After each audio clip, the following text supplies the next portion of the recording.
Tonight in Greater Boston, President Biden is getting big blowback for his trip to Saudi Arabia and how he interacted with the Crown Prince believed to have ordered the murder of U.S.-based journalist Jamal Khashoggi. And to many, the question of whether he should have even made the trip is up for serious debate, which we'll get into with journalists from the New York Times and Washington Post, one of whom was friends with the man who was murdered. Then two cast members from the Broadway-bound A Beautiful Noise on how they brought Neil Diamond's story to life on the Boston stage. It was the fist bump seen round the world. Joe Biden's greeting of Saudi Crown Prince Mohammed bin Salmen during his Middle East trip last week. A fist bump with a man just about everyone, including our own government, believes ordered the murder of Washington Post journalist Jamal Khashoggi. A fist bump with the same man then candidate Biden said this about back in 2019. Khashoggi was in fact murdered and dismembered, and I believe in the order of the Crown Prince. And I would make it very clear, we were not going to in fact sell more weapons to them. We were going to in fact make them pay the price and make them in fact the pariah that they are. When the president was called on the apparent change of mind, Biden defended his handling of the meeting, saying he didn't mince words behind closed doors. With respect to the murder of Khashoggi, I raised it at the top of the meeting, making it clear what I thought of it at the time and what I think of it now. He basically said that he was not personally responsible for it. I indicated I thought he was. But the picture that Saudi officials have painted since indicate Biden may not have been quite so direct. Biden's response? The Saudi foreign minister says he didn't hear you accuse the Crown Prince of Khashoggi's murder. Is he telling the truth? No. Do you regret the fist bump, Mr. President? Why don't you guys talk about something that matters? I'm happy to ask a question that matters. Many Mideast observers think other things do matter and that it is nothing new for a U.S. leader to do business with another human rights violating leader when other critical interests are at stake. Not pretty, but necessary, they argue. I'm joined by Karen Attiah. She's an opinion columnist for the Washington Post. She was a friend of Jamal Khashoggi's. And Jyoti Thottam, editorials editor for the New York Times. Welcome to both of you. I really appreciate your time. Nice to be here. Karen, you wrote it was a, quote, crass betrayal of a campaign promise to the American people. Even if candidate Biden hadn't made that pariah comment, you would not be on board with a Biden Crown Prince meeting, correct? I think the real like main kind of question of all of this, right, is the disconnect, obviously, of the campaign promise and, the sort of realpolitik of all of this. Look, of course, I think plenty of us who knew Jamal, who also are students of international relations, know that particularly when it comes to the United States, we do have a pretty inglorious track record of doing deals with dictators and human rights abusers. And I think for a lot of us, it's bigger than that. It was about pushing for a different way to do business with the rest of the world. And it's hard for me to really believe that if Biden hadn't have gone, that somehow the U.S.-Saudi relationship, 100 years of a relationship between Saudi Arabia and the United States would have completely fallen apart. Just no, it wouldn't have happened. But in this case, what Biden has done and what the Saudis, now gleefully will have is the optics of Mohammed bin Salman, responsible for Jamal's murder, responsible for all sorts of other atrocities in Yemen. He has given him a chance to be rehabilitated on the world stage. I just don't believe that was necessarily something that the United States and Biden needed to do at this juncture. Jyoti, I'm sure you read the comment from Fred Ryan, the publisher and CEO of the Washington Post, which mirrored much of what Karen wrote. He said the fist bump between President Biden and Mohammed bin Salman was worse than a handshake. It was shameful. It projected a level of intimacy and comfort that delivers to MBS the unwarranted redemption he has been desperately seeking.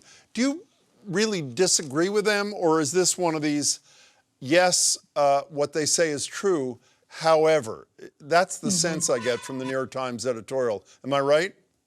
I think that's right. I mean, Karen is exactly correct in pointing out that the problem here is the contrast between candidate Biden and President Biden, someone who's trying to carry out U.S. foreign policy in the world that he has, the world that he's in, rather than the world that he might wish that it is. So, and I think that was what we were trying to illuminate in our editorial this week, is that, the values-based part of his foreign policy was always going to be the most challenging for him. I mean, it seems like is by nature a pragmatist, but what he sort of set his foreign policy up for was this kind of strict binary distinction between good and bad, between democracy and autocracy. And that's just a very, very difficult way to conduct foreign policy. And that's what we've seen here for sure. So Jyoti, briefly list for me, if you can,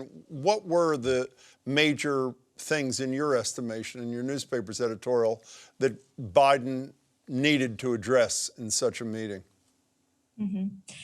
I mean, take your pick. There's oil prices. There is, human rights, absolutely. And I think it's fair to say that most Americans care about both of those things. Certainly our readers do. And, it's hard for even for voters to understand, like, well, what is it that a president can do to address both of those things at the same time? And then, then of course, there's the sort of broader picture of the region. Sure.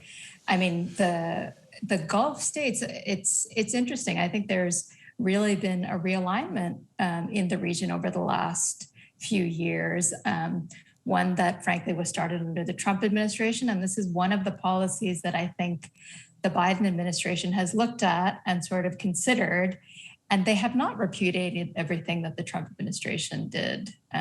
So again, this is it's a more complicated situation than perhaps even Biden thought that he. One last thing with you, though, Jyoti, before we go back to Karen, is it not trouble you that in the piece that Biden himself wrote in the Washington Post, the first thing you mentioned, which would have been the first thing I mentioned, oil, was almost an afterthought. It was a throwaway line at the end of a paragraph, as if that had nothing to do with the visit. Mm-hmm. That trouble you? That was surprising.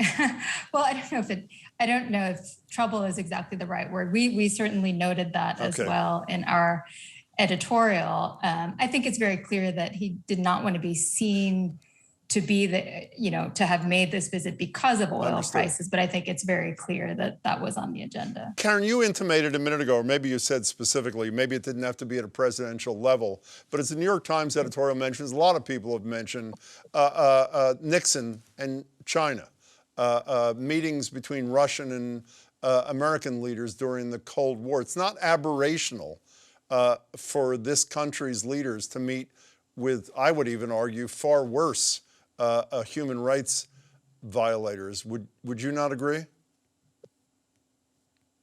I mean, I think with Saudi Arabia in particular, fair, but also technically the head of the country is King Salman. He is still alive. And that was a tack that the Biden administration was actually using, meeting with King Salman and directly addressing King Salman instead of the Saudi crown prince. But again, I mean, it's obviously there's plenty to say about America's track record with dealing again with dictators. Look at Sisi of Egypt, President Sisi of Egypt, and putting national security interests ahead of human rights. That being said, I think what is very often missing from these conversations are frankly the people, the people, the dissidents, the critics, the civil society in these countries who are being completely, repressed, right, and silenced. And part of that is due to the geopolitics of the alignment with the American government. Well, so I would have wished I could have heard more from Biden about civil society and the people in the region. Can I raise another issue that I'm guessing you both would agree? Well, I shouldn't make that assumption, but starting with Jamal Khashoggi's murder, there was also a desire on the part of the family of Shireen Abu Akleh, the Palestinian-American journalist, to meet with President Biden. She was the one where I think there's a consensus, killed by Israeli bullets. Her family and the Palestinian leadership suggest it was intentional. I don't believe we reached that conclusion.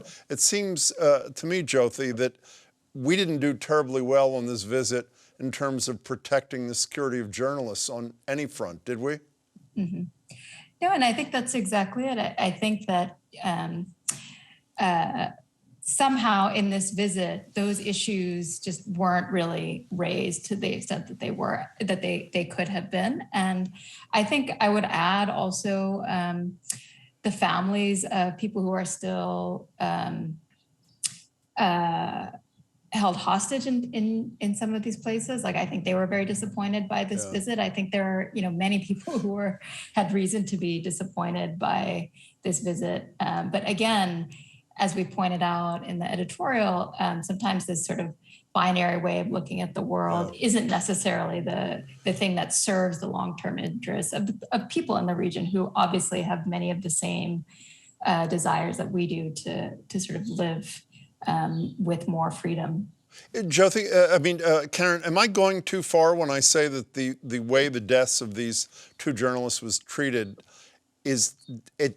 I don't want to say gives an open license for other leaders to do similar atrocious things, but it does minimize the importance of protecting journalists, does it not?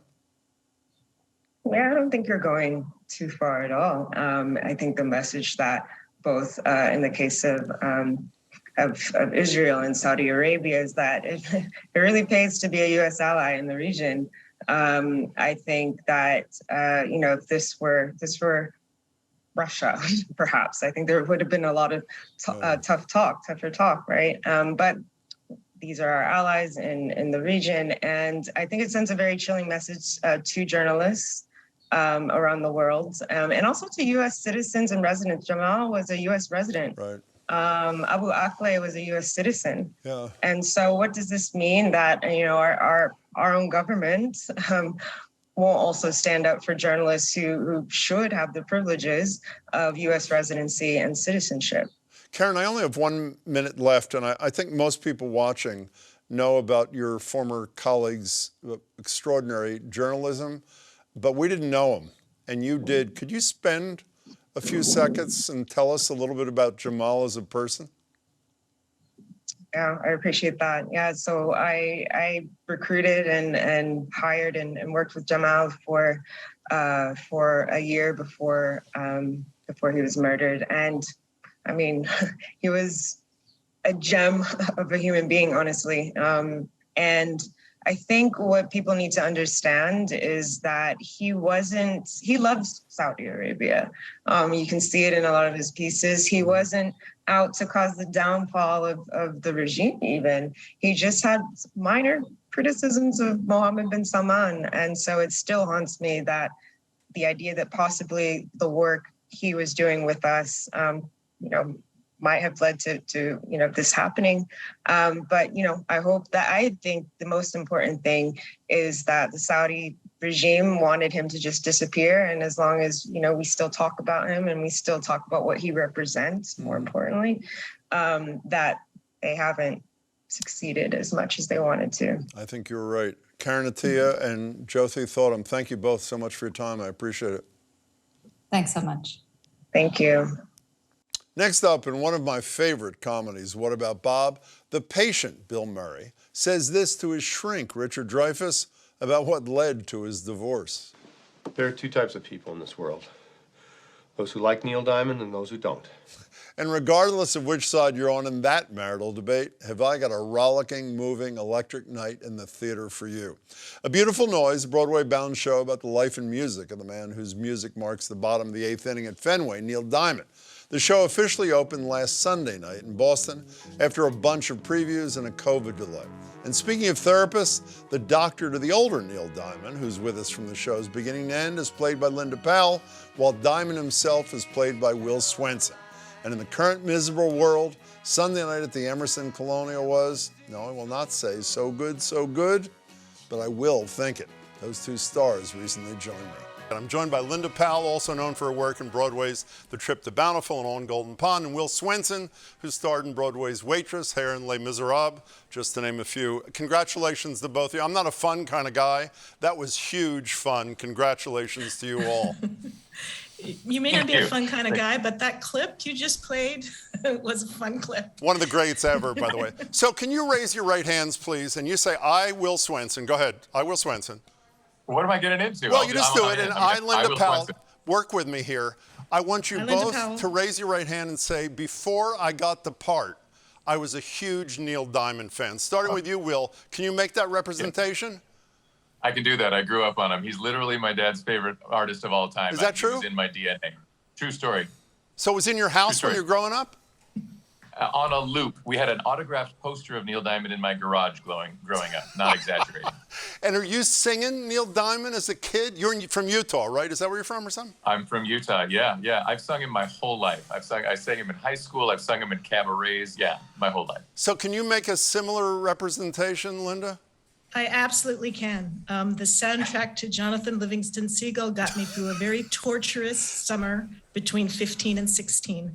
It played on a loop in my ear for about 6 months. You know, Linda, you're the therapist to the older version of Neil Diamond, and you two were on the stage almost the whole time, sort of the frame for the thing. I'm watching you while Will is singing some raucous Diamond song. You were bopping away in your chair, and I couldn't tell if it was intentional, if it was intended, or you just couldn't control yourself. Which was it? The moments that I bop now are intentional. The moments that I bopped during rehearsal were not intentional. I can understand. I was doing it too, and I'm not a bopping kind of guy either. Will, how involved was Neil Diamond in the creation of this thing?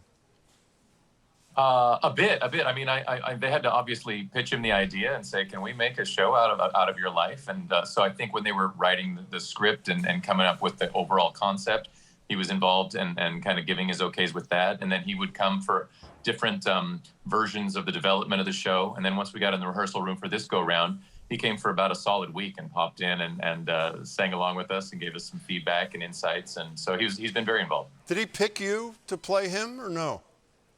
I don't know. He definitely had to sign off on me. I don't know if he picked me out of a crowd, but he definitely had to say, yeah, he's the guy. So, Linda, getting back to you as a therapist, as a neurotic New York Jew myself by way of Philadelphia, I could relate to the I'm never good enough thing that the older Neil Diamond keeps saying to you. But as he says in the show, he was bigger than Elvis. So was the darker, tortured side, for lack of a better expression, of Neil Diamond, did that track reality as far as you know? I think it definitely did, and he's intimated as much. And I think that when you're like a lot of famous people and people who have had storied careers like that, who then find themselves at the other side of it, I think it's not an uncommon kind of journey to go through. Yeah, I bet that. Can we change venues from the Colonial for a second and go about a half mile away? Here's a scene at Fenway sometime in mid-June. Here it is.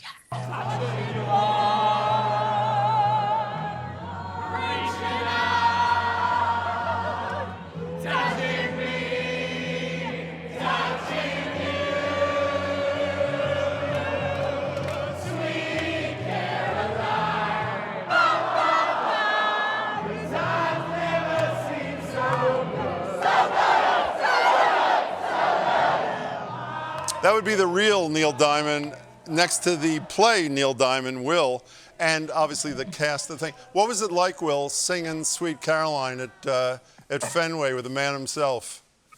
I mean, there are bucket list items you never knew were on your bucket list, and that's one of them for sure. It was insanity. It was so crazy cool. But you weren't dripping sequins like you do in the play. Would you have been more comfortable had they've been hanging all over your body, or no?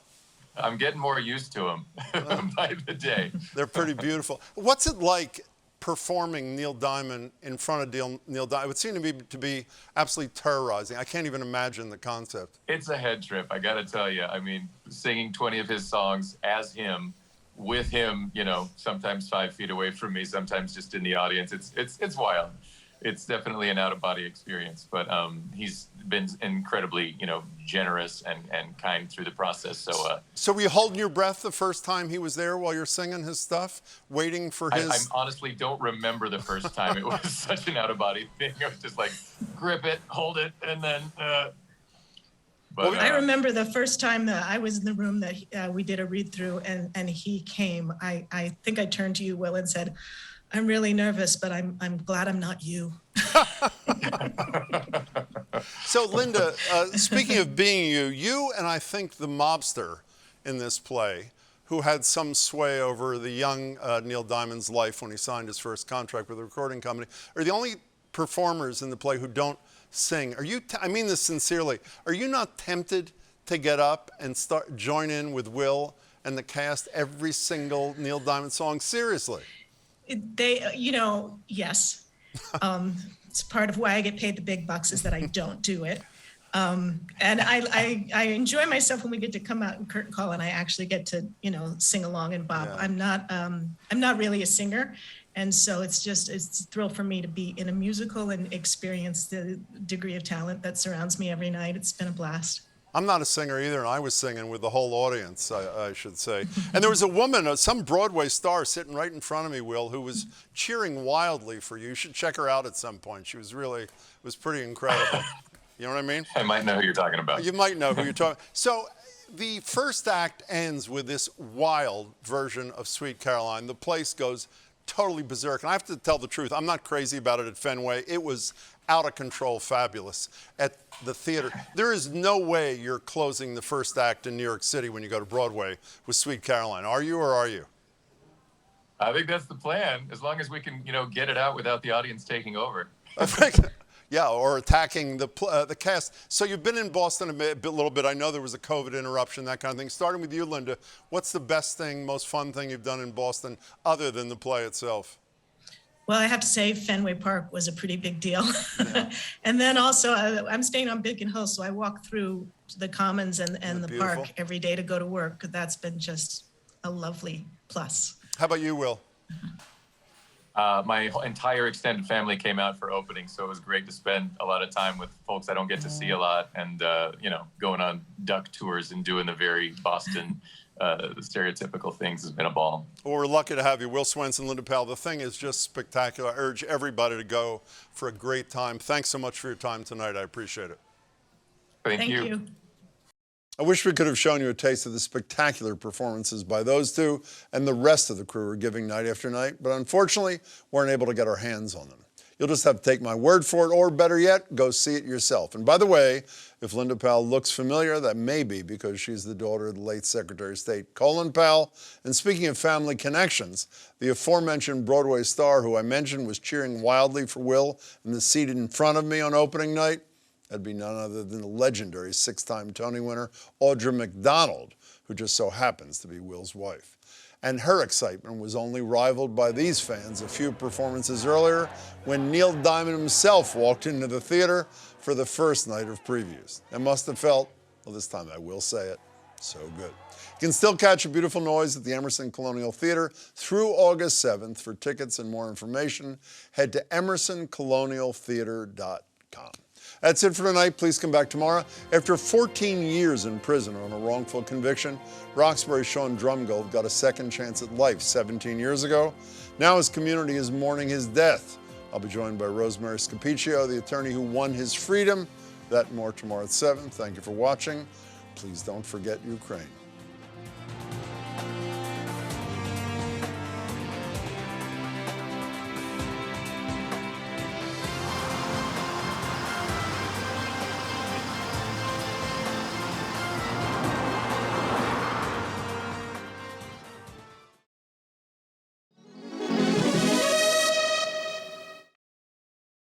Hey folks, Edgar B. Herwick III here from GBH's Curiosity Desk, where you ask questions and I find answers. Today's question came our way on Twitter from Emily Warden.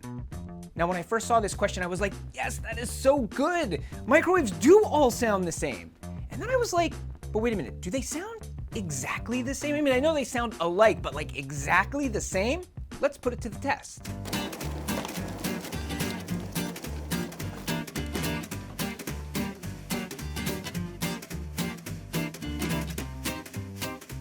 Okay, so I quickly got my hands on every microwave I could find here at WGBH. My apologies to James in accounting. I'm gonna set them all to 5 seconds, and then I'm gonna put them on in succession. We should be able to hear a bunch of tones at the same time. That should really give us a sense of if they are exactly the same or not.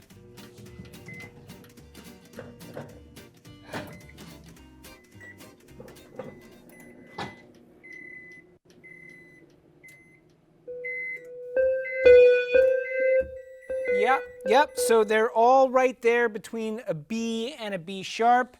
Not exactly the same, but pretty darn similar. And it turns out there is a reason for that. Popcorn. For decades, the same piece of technology was used in nearly all microwaves to generate that classic microwave sound, a little device called a piezoelectric buzzer. It's essentially a membrane that vibrates and is electrically charged and vibrates to create a sound. Very similar to the way a speaker works. Piezoelectricity was first described by Pierre and Jacques Curie way back in 1880. It is essentially an electric charge that can accumulate in certain materials when physical pressure is applied. That part piezo comes from a Greek word that means press or squeeze. Now the piezoelectric buzzer harnesses that charge to generate that simple beep. It was first brought to market by Japanese manufacturers in the 1950s and quickly proved to be a worldwide hit. Now, on the one hand, they're pretty versatile, used not just in microwaves, but also smoke alarms and timers and all sorts of gadgets.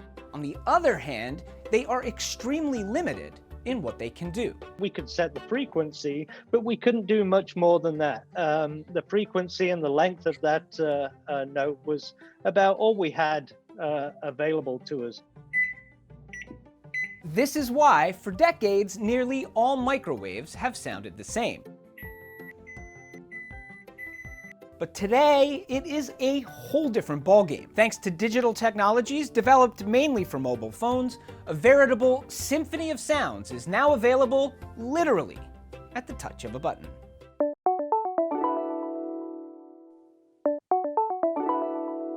There, so you'll hear that little beep at the end of it, but it's a lot more organic, it's a lot more musical, and it's a lot more subtle and nuanced. This new world order does present some challenges. After all, that iconic microwave beep might not be spellbinding, but it is deeply familiar. Designers like Hughes have to come up with just the right combination of bleeps and blurps that says, hey, your popcorn is ready, just as effectively. That's the main objective we're trying to accomplish, is communicate to you in a meaningful way and a thoughtful way that your task's complete. Don't forget to like and subscribe, and perhaps most importantly, let me know what you are curious about, because as you can see, I might just look into it for you. I'm Edgar B. Horwick III. Stay curious out there. Oh, that was it though. See? That was it though. All right. You gotta go back. You gotta throw it a little bit back. That's the technique. The Curiosity Desk is sponsored by Emerson College, inspiring curiosity and creative expression in all of us.